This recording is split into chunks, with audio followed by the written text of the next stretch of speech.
Kirilo, vai esat pieslēdzies un vai jūs dzirdat? Slava Ukrainai!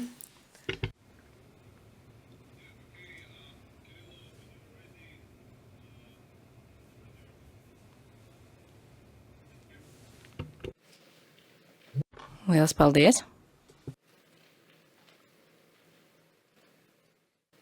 Так, як він знімає презентацію?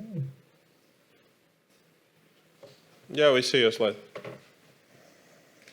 Redzam jūsu prezentāciju. Jā.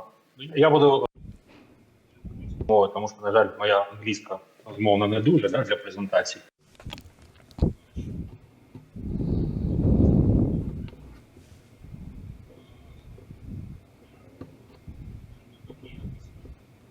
Сьогоднішній день я з березня 23-го року є офіційним представником Міжнародного комітету блоків.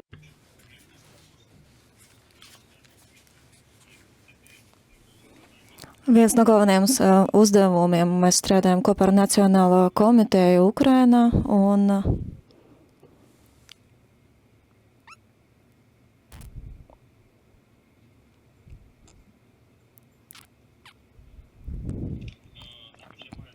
kā arī man ir 20 gadu pieredze strādājot Ukrainas muzejos un lielākā daļa strādājot IT jomā un drošības jomā.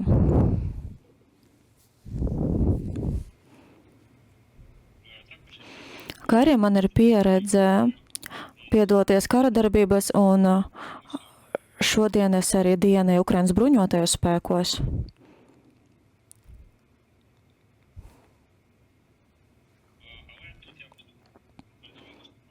Bet šodien es vairāk uzstāšos nevis kā Ukrainas bruņoto spēku pārstāvis, bet tieši stāstīšu par to, kā var pasargāt muzejus.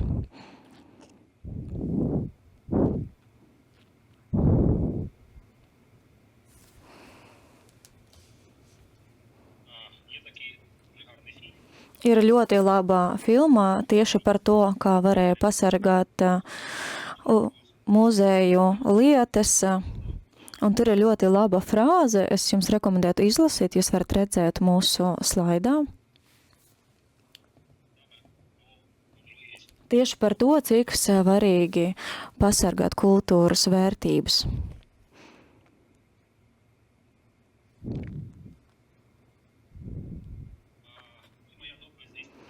Un šodien es arī veltīšu savu uzstāšanos tieši šim jautājumam.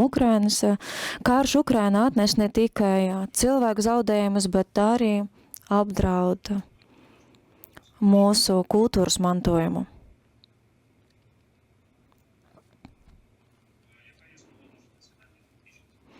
Un tā ir mūsu nacionālas identitātes daļa.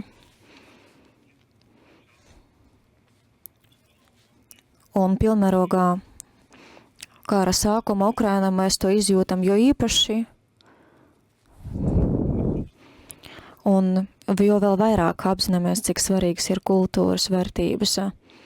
Mēs nevaram pieļaut kultūras vērtību pazaudēšanu, zaudēšanu un iznīcināšanu, jo tās neliešai formē mūsu nacionālo identitāti, bet ir mūsu vēstures saikne un vēstures pamats.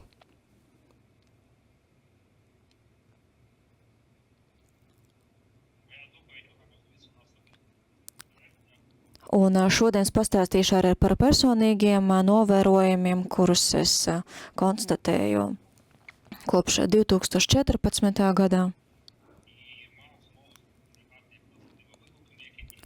Un es novērēju visus izaicinājumus, ar kuriem mēs satikāmies kopš kara sākumā, un pastāstīšu par tiem lēmumiem, kuru mēs ieņēmām. Un arī pastāstīšu par to, kādus lēmumus būtu jāpieņem, lai aizsargātu kultūras vērtības un kultūras mantojumu.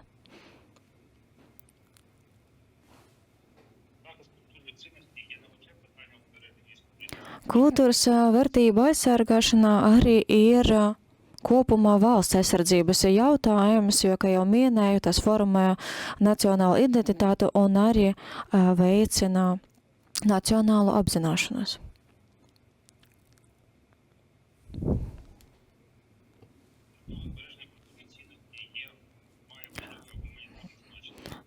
Pie tām kultūras vērtību aizsargāšana ir ne tikai mūsu vēstures mantojums, bet arī visas cilvēces vēstures mantojums. Tas arī ir ļoti būtiski.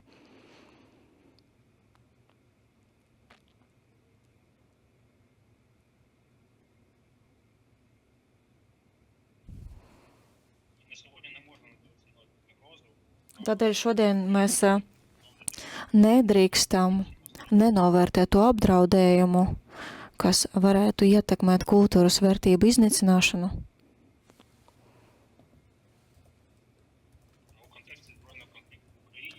Bet mūsu kara kontekstā kultūras vērtības kļūst par objektu, kuru mērķiecīgi iznīcinā. Tādēļ mēs varam runāt arī par politisku ietekmes variantu, mēģinot ietekmēt ar šo kultūras mantojumu, ietekmēt stabilitāti valstī.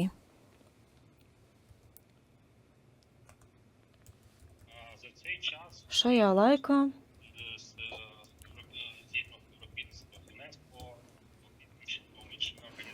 mēs sadarbojamies ar vairākām iestādēm, kas tagad palīdz saglabāt kultūras vērtības un pēc nepieciešamības arī evakuēt tās. Ļoti daudz valstu sniedz mums palīdzību, tā skaitā arī no Eiropas Savienības, arī Latvijā, Igaunijā, Francijā.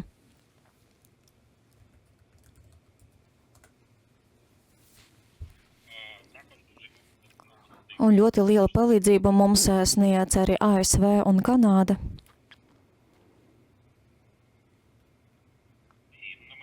Un, manuprāt, tā ir atslēga, lai kultūras mantojuma saglabāšanā būtu veiksme.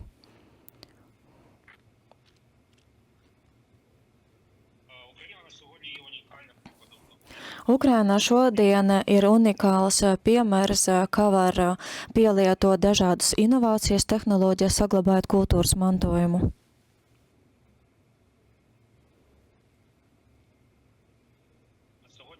Un šodien mums ir neredzēti izaicinājumi, kuriem mums jātiek galā, tajā skaitā tas ir saistīts arī to, kā notiek kara darbības psiholoģiju.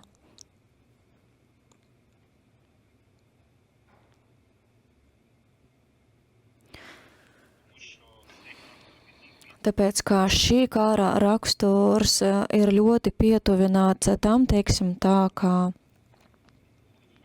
kara darbībām, kas norisinājās Otrā pasaules kara laikā, bet ļoti atšķiras no tiem konfliktiem, kas bija pēdējo 60 gadu laikā.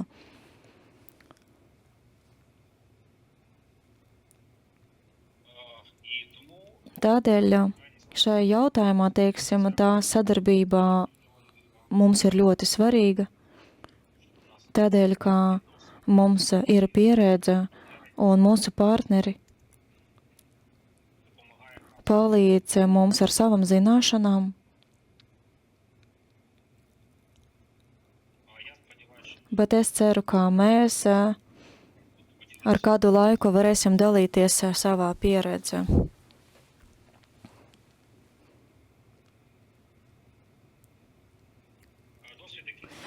Pieredze, kuru mēs tagad ieguvām, mums ne tikai pozitīvi aspekti, ir arī negatīvi aspekti, kas arī ir no savas puses vērtīgs tajā ziņā, kā pēc tām varētu labāk rīkoties nākotnē.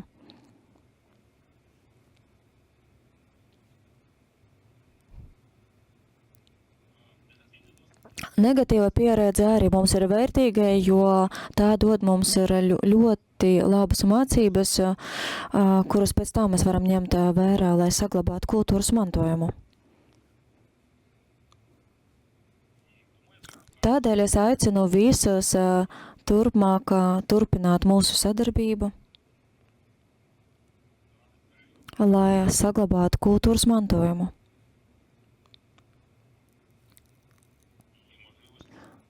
Un iespējams kopīgi pretoties tiem izaicinājumiem, kur mēs redzam saglabājot kultūras mantojumus ne tikai mūsu valstī, bet kopumā.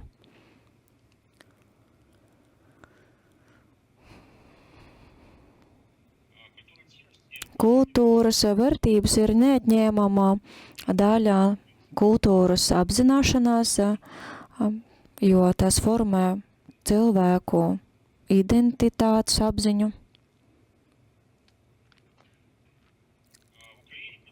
Ukrainā kultūras mantojums, kas atrodas tajā teritorijā, atspoguļo dažādu tautu vēsturi.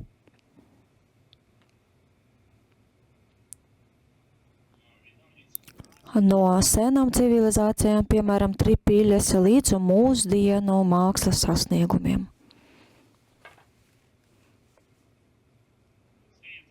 Un tas arī ir izaicinājums, jo mums dažreiz ir ļoti tuvu atrodas objekti viens otrām teritorijā, kur notiek aktīvas kara darbības.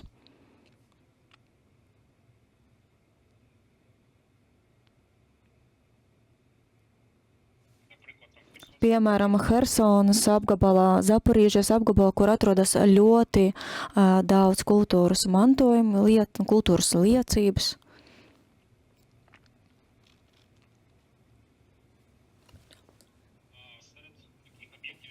Un tādu objektu vidū ir ļoti daudz objektu atrodas apdraudējumā, bet tādi objekti, kas ir UNESCO pasaules mantojumā sarakstā.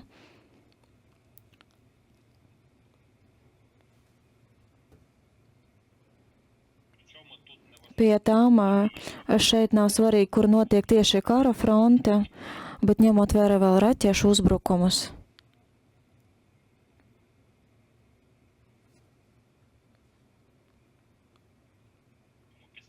Tādēļ apdraudējums ir arī objektiem Ļivīvā, Oģesā un citas pilsētās, kas nav tuvu robežai ar Krieviju.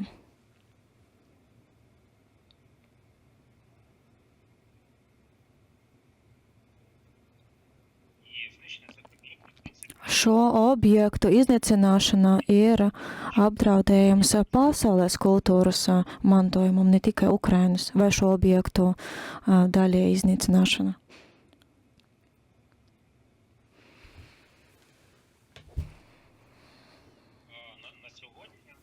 Šodien pēc oficiālajiem datiem, kultūras ministrijas datumiem, mums ir vairāk nekā 1000 objektu, vai nu daļēji, vai nu pilnīgi iznīcināti kara darbības dēļ.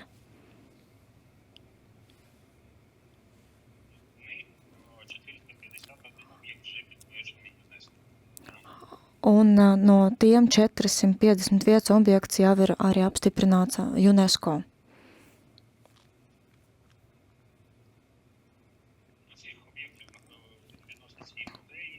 Šo objektu vidi ir gan muzeja, arhīvi, bibliotēkas un arī kultūras liecības.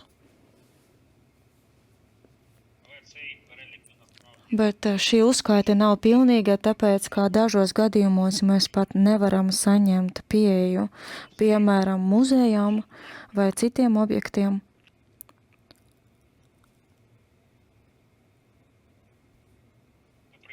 Piemēram, tādiem, kas atrodas atbrīvotajās teritorijās, bet tās ir ieminētas.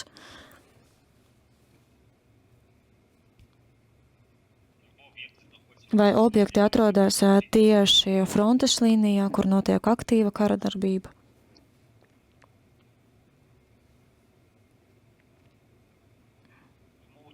Tādēļ šie skaitļi ir aptuveni un, teiksim, tādi, kas nav precīzi apstiprināti. Bet zaudējumi īstenībā ir daudz lielāki.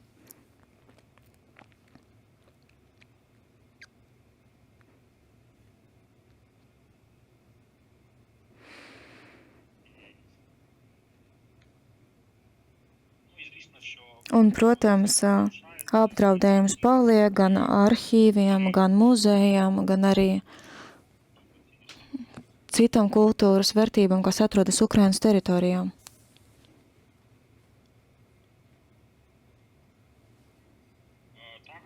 Kā arī ir apstiprināts, ka dažas bibliotēkas un arhīvi ir apšaudīti speciāli apzināti.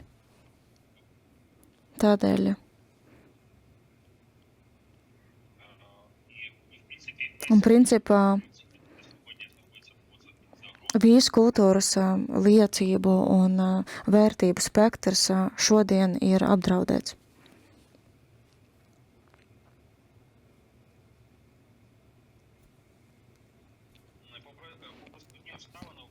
Neskatoties uz sarežģītiem apstākļiem, mums izdodas organizēt dažādus pasākumus, kas ir veltīti šodienas konferences tēmai.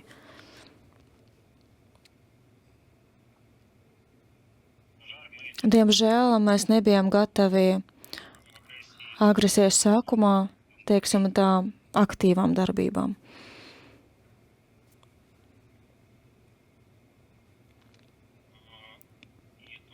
Un tādēļ daži risinājumi tika pieņemti praktiski bez pieredzes. Un dažreiz, teiksim, tam bija nepieciešams vairāk laika.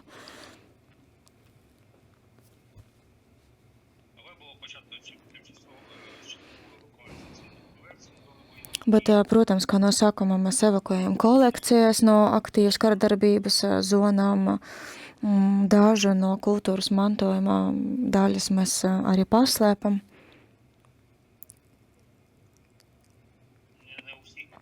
Ne visos gadījumos tas palīdzēja, piemēram, mākslas muzejam tas nepalīdzēja.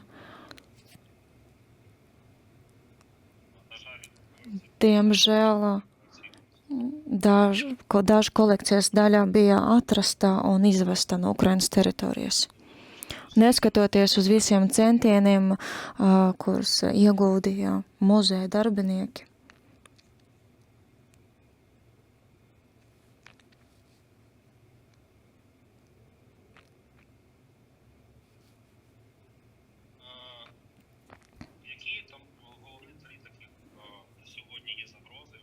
Kādi galvenie 3 apdraudējumi šajā bruņotajā konfliktā Ukrainā?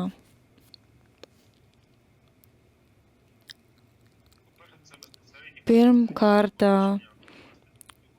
kara iznīcināšana vai daļai iznīcināšana kara darbības dēļ. Bombardēšana, artilērijas, apšaudes, smagas tehnikas izmantošana.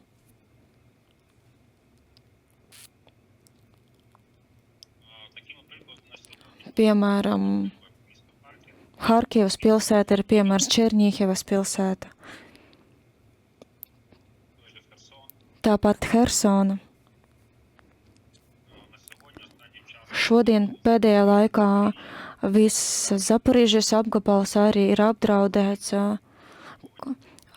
kur regulāri notiek apšaudes. Un raķešu uzbrukumi. Otrais apdraudējums ir nelikumīgu arhifaktu izvešana, nelikumīga, un kad notiek haoss, ir arī noziedzīgi grupējumi, kas arī medī dažādas kultūras vērtības un vēsturiskās vērtības. Tādēļ notiek arī tādas nelikumīgas darbības, kā zākšana. Un tas novērt pie tām, kā mēs neatgriezniski varam zaudēt vēsturiskus objektus. Nesen ģenerālais prokurors, Ukrainas ģenerālais prokurors uzsvēris, kā vērtības tieši nonāk melnajā tirgū.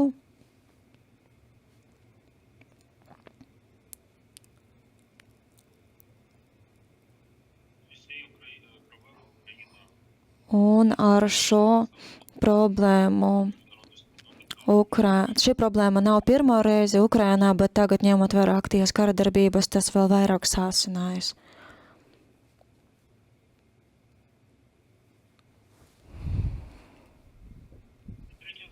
Un trešais apdraudējums ļoti specifisks ir teritorijas neprofesionāla izmantošana. Īstenībā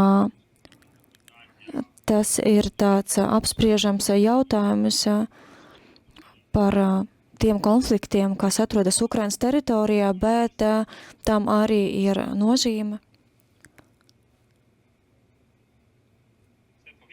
Un tas ir saistīts ar karavīru novietošanu blakus kādam kultūras mantojumam vai objektam. Mēs runājam par bāzēm un pozīcijām.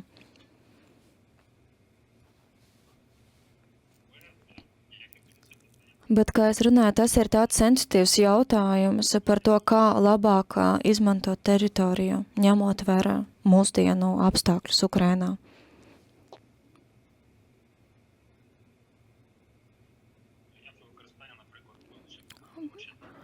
Piemēram, izmantot zila vairoga apzīmējumus.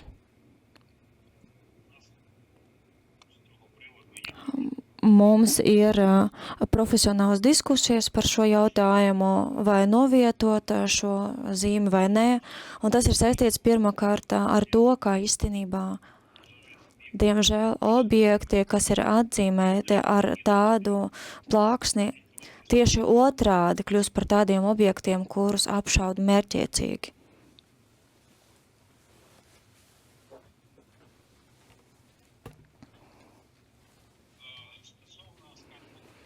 Runājam par starptautiskām saistībām. Ukraina ir parakstījusi 2 protokolas konvenciju no 54. gadā, viena no tām.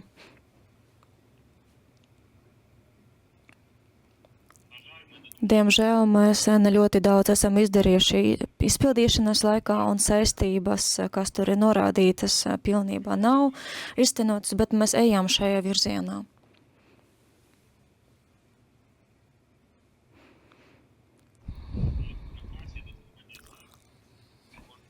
Arī ņemam vērā visas rekomendācijas, lai pildītu uzņemtas saistības, un mēs to noteikti izdarīsim.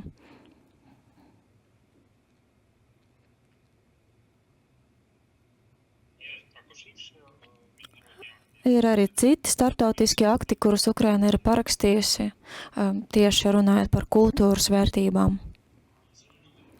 Un nacionālā līmenī mums arī likumdošanas akti, kas ir virzīti, lai pasargātu kultūras mantojumu.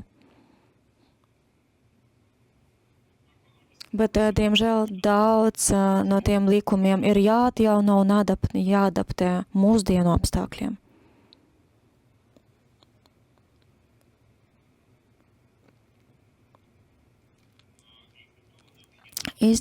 Kā arī mums nepieciešams nodrošināt nepieciešamu koordināciju gan nacionālā līmenī, gan reģionālā līmenī, lai izpildītu iepriekš minētas saistības.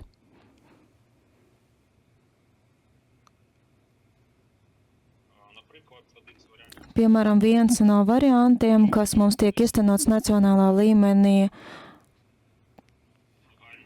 ir vispārēja likuma vai kodeksa izstrāde, lai aizsargātu kultūras vērtības. Šī ideja pastāv sen, bet tagad tā ir vēl vairāk aktualitātes, pat nepieciešamības pilnveidot tādu likumdošanas aktu.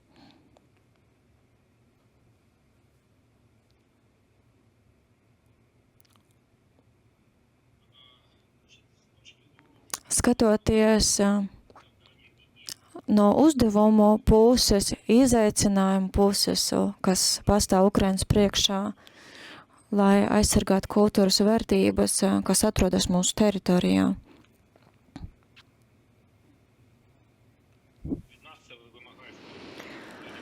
No mums tas pieprasa koordinētu rīcību gan nacionālā, gan starptautiskā līmenī. Mums ir jābūt informācijai, kā organizēt visu kultūras vērtību inventarizāciju, un jo īpaši tās, kas atrodas risku zonā.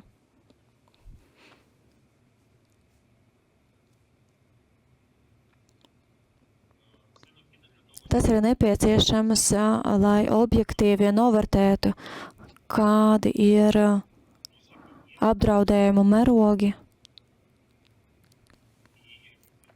un efektīvi izstrādātu un īstenotu preventīvus pasākumus, lai pasargātu tādus objektus.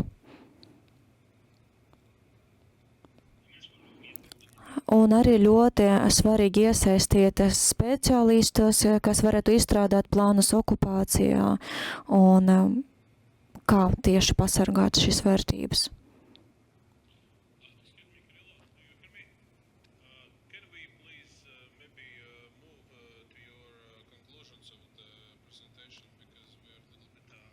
Tagad aicinu jūs varbūt ķerties pie prezentācijas secinājumiem, ja laiks tomēr iet uz beigām. Tad īsumā kādi mums ir uzdevumi, galvenie uzdevumi.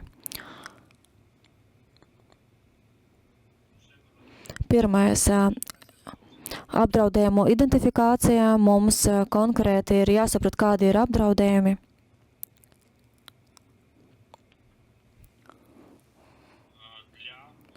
Lai, teiksim tā, efektīvi rēģētu uz šiem apdraudējumiem. Atsevišķi ir jābūt izstrādātai aizsardzības stratēģijai valsts līmenī.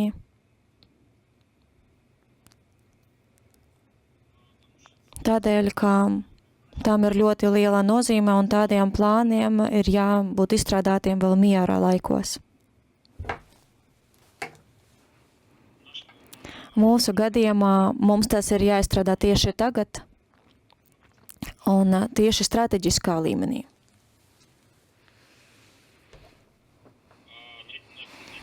Nepieciešams kultūras objektu reģistrs, un šajā gadījumā mēs nepaspējam to izdarīt pirms kāra.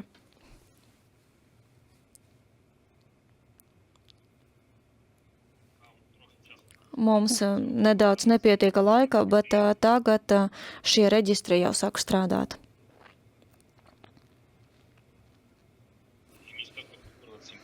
Un mūsu kultūras ministrija strādā pie tā.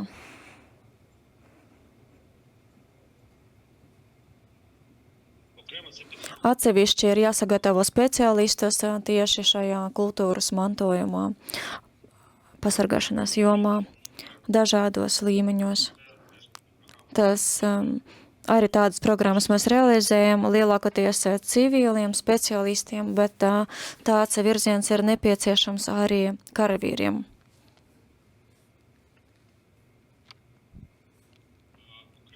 Atsevišķi ļoti svarīgs moments izveidot tieši speciālas spēcvienības bruņotajos spēkos.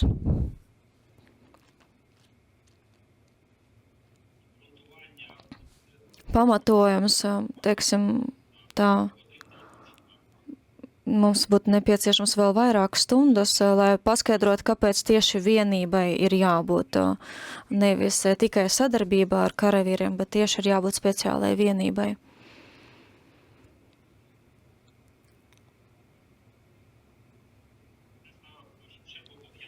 Tas pirmkārt saistīts ar tiem resursiem, kas ir, un ar kara darbības specifiku, kas pašlaik norisinās Ukrainas teritorijā. Un visefektīvākais risinājums būtu izveidot tādu vienību, tādas ir ASV un Lielbritānijā, Francijā.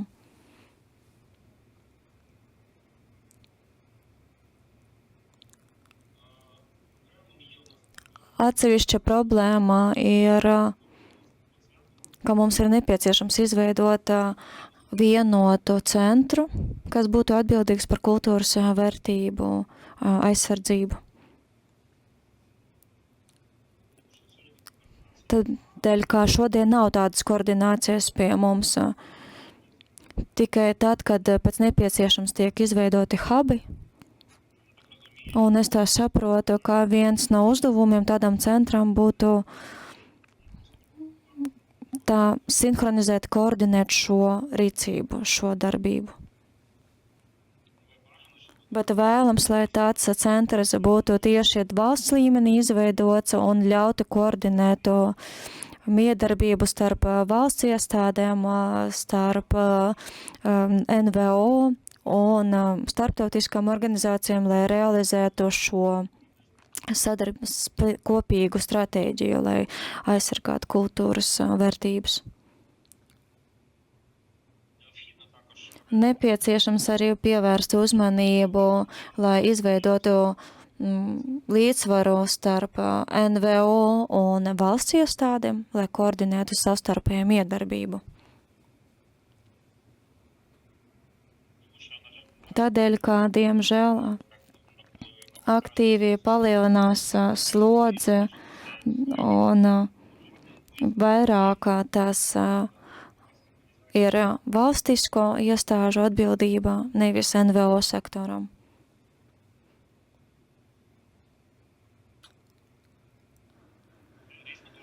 Un, protams, tas ir ļoti svarīgi, bet ļoti labi jākoordinētu visu šo darbību tieši valsts iestāde, nevis tikai NVO sektors.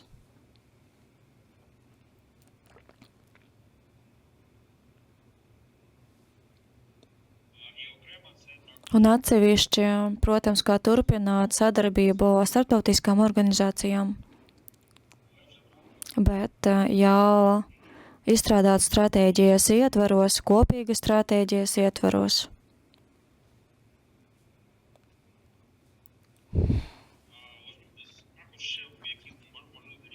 Kādi vēl varētu būt risinājumi, lai sasniegtu iepriekš minētus mērķus? Informatīvo tehnoloģiju ieviešana, pirmkārt, tehnoloģijas, digitalizācijas, skanēšanas tehnoloģijas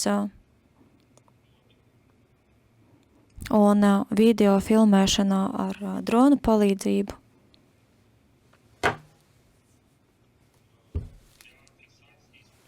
Lai fiksētu apdraudējumu, lai fiksētu iznīcināšanas pakāpi, bojāšanas kā pakāpi. Un ļoti inovatīvi ir tieši izmantot helikopterus un dronus.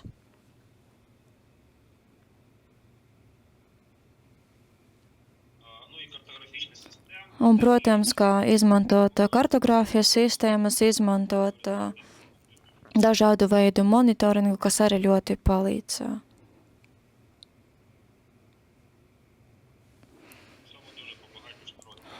Šeit tieši ļoti palīdz starptautiskie partneri,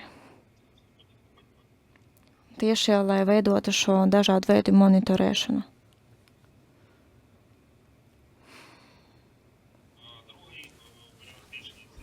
Otrs risinājumā veids tieši militārā aizsardzība. Te jau ir tas, par to, ko es minēju iepriekš, lai būtu speciāla vienība, kas nodarbotos tieši ar šo jautājumu kara darbības jomu, jo pašlaik tā ir liela problēma. Efektīvi reaģēt uz apdraudējumiem, kas ir tieši tajā zona, kur notiek aktīva kara darbība.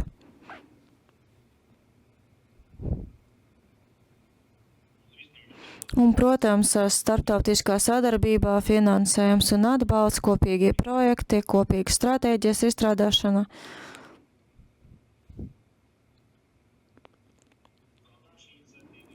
Dažādas likumdošanas iniciatīvas, kuram ir jāpalīdz mums efektīvāk aizsargāt un strādāt.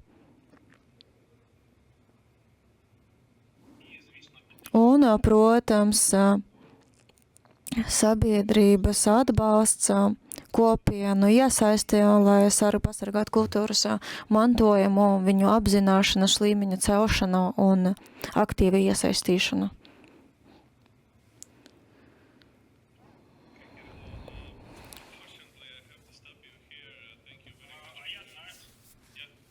Man tagad būs jūs jāapstrīdina. Es principā esmu pabeidzis, tikai viens slēdz ir palicis. Paldies.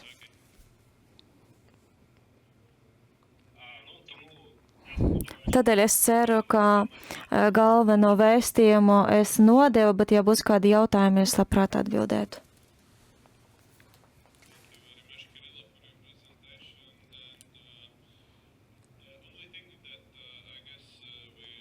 Paldies par prezentāciju. Ko gan mēs varam jums novēlēt, ir iespējami ātri uzvaru un mieru debesīs virs Ukrainas.